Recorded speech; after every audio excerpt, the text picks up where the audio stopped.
મારું નામ મનસુખભાઈ શિવાભાઈ તલસાણિયા, પ્રજાપતિ છું. બધી વિગત તમને આપી દીધી અમારા પાર્ટનરે. અમે એક સમાજનું ગ્રુપ બનાવ્યું હતું 7 જણાનું ધંધો કરવા માટે જમીન લીધી હતી. પહેલાં જ કોળિયા માઇક આવી ગઈ, ખોટા માણસો અમને ભટકાઈ ગયા, અમને પણ વેચ્યું, મેં બીજાને પણ એને વેચ્યું.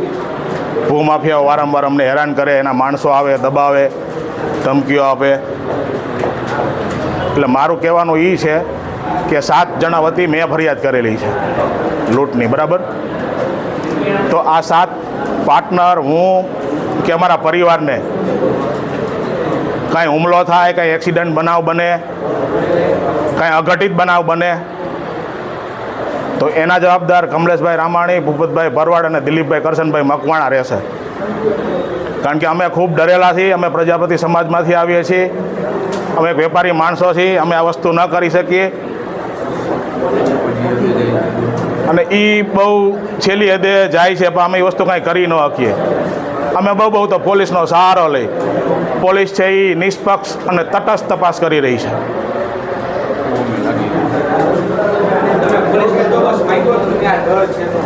પોલીસને તમે લખાયું છે આ ઉની પરિસ્થિતિ આ ફ્લાઇટ છે એના વિશે તમને જે ડર છે એના વિશે તમને ધમકી આપી એમને કઈ કોઈ જાતની સાઈડ ઉપર વારંવાર આપે જ છે ને.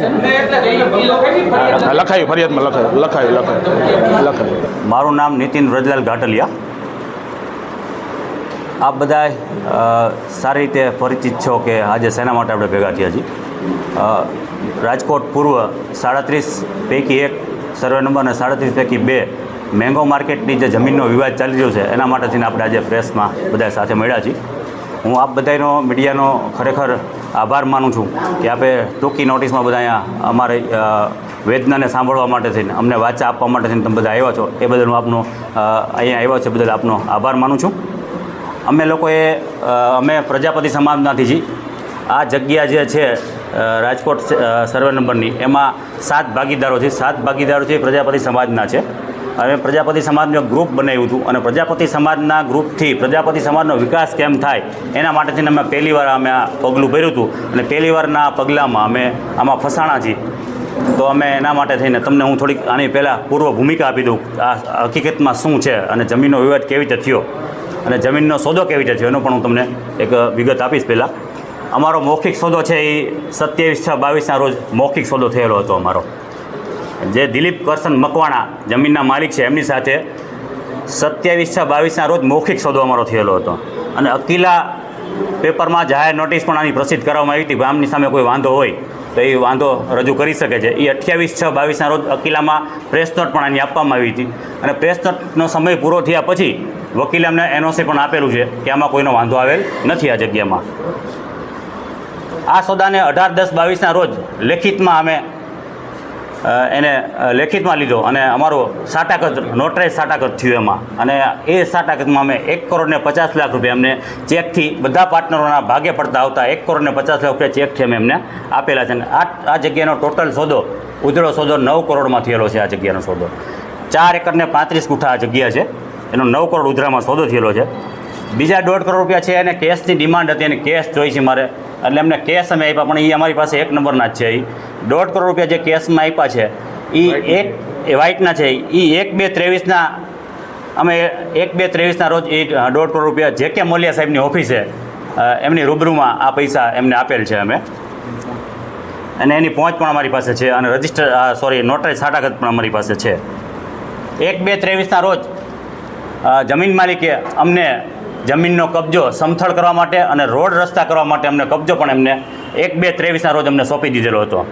પરંતુ અમારો લખાણમાં જે હતું કે કરારમાં જે હતું કે આ સોદો છે આ કબજો છે જે એ કબજો 26/5/2023ના રોજ અમને 2023ના રોજ અમને જે કબજો છે એ કાયદેસરનો મળ્યો, જે કરાર મુજબ અમને કબજો મળી ગયો હતો.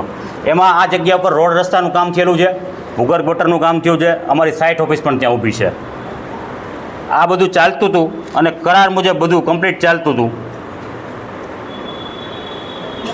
બિનખેતીની પ્રક્રિયા અને લેઆઉટ મંજૂર છે એ અમારે ખેડૂતના નામનું કરાવવાનું હતું. એની પ્રક્રિયા બધી જગ્યાએ કોર્પોરેશનમાં અને કલેક્ટરમાં આ પ્રક્રિયા ચાલુ હતી અમારા વકીલ દ્વારા. કરવાનું અમારે હતું પણ એના નામથી કરવાનું હતું. ખર્ચો બધો અમારે કરવાનો હતો બિનખેતીનો અને લેઆઉટ મંજૂરનો. કોર્પોરેશનમાં લેઆઉટ પણ મંજૂર થઈ ગયો, બિનખેતીની પ્રક્રિયા ચાલતી હતી અને અચાનક જ બિનખેતીની પ્રક્રિયા દિલીપભાઈ કરશનભાઈ મકવાણાએ રોકાવી દીધી. 2 દિવસમાં અમને હુકમ મળવાનો હતો અને એમને રોકાવી દીધી આ પ્રક્રિયા. પછી અમે એમને મળવા ગયા તો એમને એવું કીધું કે ભાઈ મારે હવે તમને બિનખેતી કરીને નથી આપવું, મારે હવે ભાવ વધારો જોઈએ છે એમ, એટલે તમે ખેતીનો જગ્યાનો દસ્તાવેજ કરી લ્યો એમ. અમે એમાં પણ એગ્રી હતા, ખેતીનો દસ્તાવેજ કરવામાં પણ અમે એગ્રી હતા, પણ એને ભાવ વધારો માંગ્યો અને જે ટેક્સ આવે છે એ તમારે ભરવાનો. એકચ્યુઅલમાં જે ટેક્સનું લખાણ છે એ કરારમાં થયેલું જ છે કે ભાઈ ટેક્સ છે એ વેચનારે ભરવાનો હોય. આપ બધા એ વાતથી વિદિત છો કે ટેક્સ ભરવાનો હોય, જેની પાસે પૈસા આવતા એને ટેક્સ ભરવાનો હોય છે. વેચાણ જે કરતા એને ટેક્સ ભરવાનો, પણ એને ટેક્સ પણ જોતો હતો અને ભાવ વધારો પણ જોતો હતો.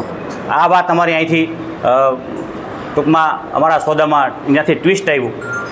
પછી અમે ખૂબ મનાવવાના પ્રયાસો પણ કર્યા અમે એમને, પણ એકના બે ન થયા અને અમારે ના છૂટકે આ વાતને અમારે કોર્ટમાં લઈ જવી પડી. અમે દાવો કર્યો અને દાવો કર્યો એટલે ત્યાંથી કોર્ટમાંથી પંચરોજકામ પણ મંજૂર થયું અને પંચરોજકામ થયું. એમાં પંચરોજકામમાં રોડ રસ્તા ભૂગર્ભ ગટર થયેલું છે ત્યાં અને સાઇટ ઓફિસ અમારી ઊભી છે એ પણ એ પંચનામામાં સ્પષ્ટ બતાવે છે.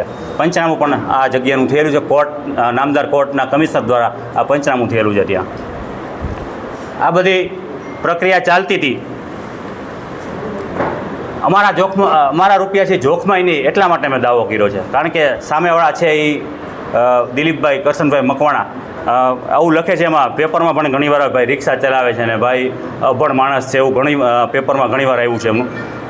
અભણ માણસ નથી એ ભાઈ છે એ કેન્દ્ર સરકારની સામે દાવો અત્યારે કરીને બેઠા છે, તો એને અભણ કઈ રીતે કહી શકાય. અને બલેનો ગાડી ચલાવે છે એટલે અભણ માણસ નથી ભાઈ.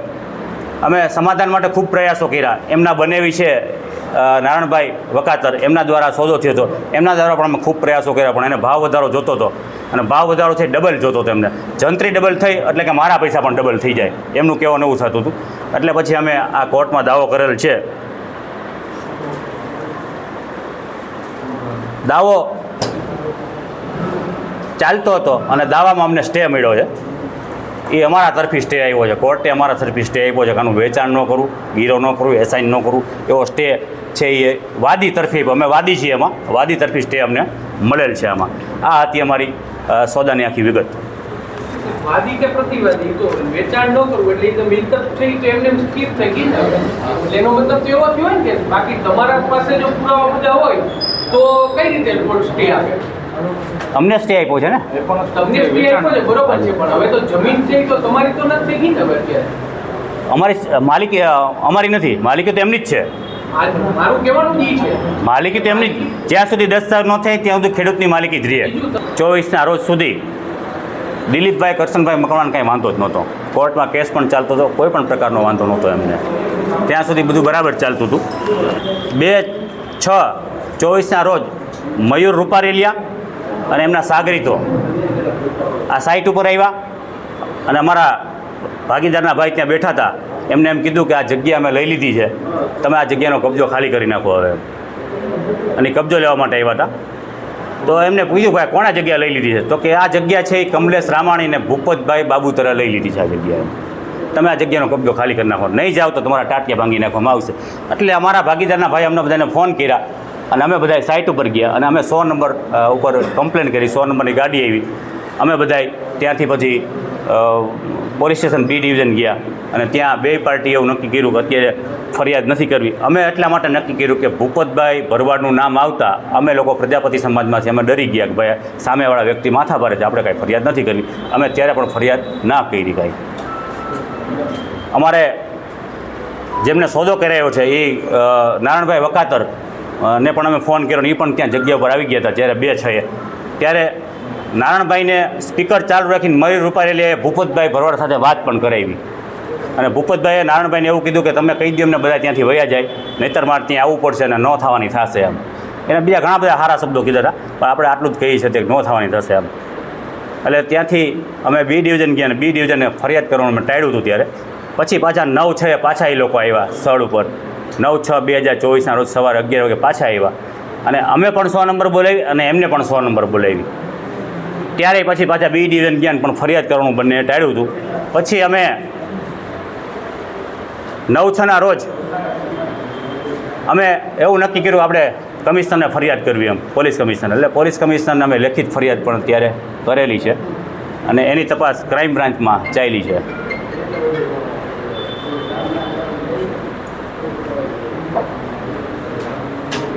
એટલે 27/6/22 સુધી 27/6/22 થી 2/6 સુધી દિલીપભાઈને કાંઈ વાંધો જ નહોતો સોદો કર્યો ને એમાં ભૂપતભાઈ ને કમલેશભાઈનું નામ આવ્યું ને એટલે જ એમને પછી આ બધી અમારા ઉપર કાર્યવાહી થઈ છે.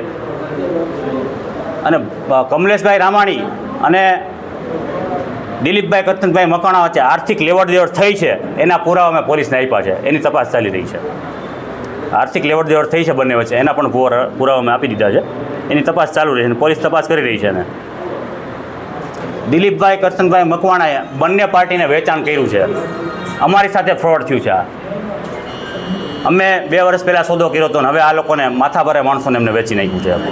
એટલે અમારી સાથે આ ફ્રોડ થયું છે અને આ જગ્યાને વિવાદિત બનાવવા માટે થઈને આ બંને જે કમલેશભાઈ ને ભૂપતભાઈની આમાં એન્ટ્રી થઈ છે. જગ્યાને વિવાદિત કેમ બનાવી એમ એના માટે થઈને એના કોલ રેકોર્ડિંગ પણ અમારી પાસે છે. તમારે સાંભળો તમને પણ સંભળાવશું અને અમે પોલીસ ડિપાર્ટમેન્ટને કોલ રેકોર્ડિંગ બધા આપી દીધા છે.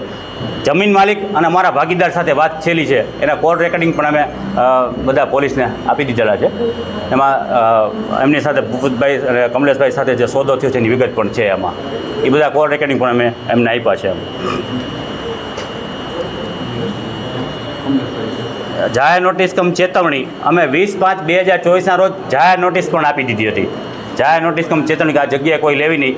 આમાં અમારા તરફી સ્ટે આવી ગયો છે એટલે આ જગ્યા કોઈ વેચાણ લેવી નહીં. છતાંય આ લોકોએ વેચાણ લીધી છે કારણ કે આ લોકો છે એમનું કામ જ આ છે.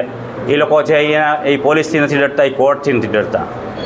આ બધા એનો ગુનાહિત ઇતિહાસ પણ જાણો છો આપ બધા. એમને વિવાદ પણ એમના અવારનવાર છાપામાં એમના વિવાદ પણ એમના આવતા હોય છે.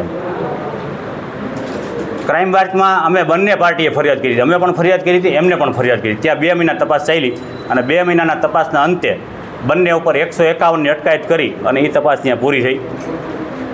પછી 24/7/2024 રાતના મયુર રૂપેરેલિયા 11:30 વાગે અને એમના મળતિયાઓ સાથે 2 જણા બીજા હતા. રાતના 11:30 વાગે સાઇટ ઉપર આવ્યા. અમારા ત્યાં પગી 24 કલાક રહે છે અમારા પગી. તો એ પગી ત્યાં રૂમમાં સૂતા હતા એટલે રૂમમાં જઈ અને એમની પાસે તેમનો મોબાઈલ છીનવી લીધો. રૂમને એમને ગોંધી દીધા, રૂમમાં પૂરી દીધા એમને. અને બહાર જે સાઇટ ઉપર કેમેરા લાગવામાં આવ્યા હતા એ કેમેરા એમને લૂંટી લીધા અને કેમેરા લૂંટી અને એમનો મોબાઈલ પણ લૂંટી લીધો. અને પછી રૂમનો દરવાજો ખોલી અને કેમેરા લઈને લોકો વયા ગયા. એટલે આ ત્યારે અમે લૂંટની ફરિયાદ લખાવેલી છે.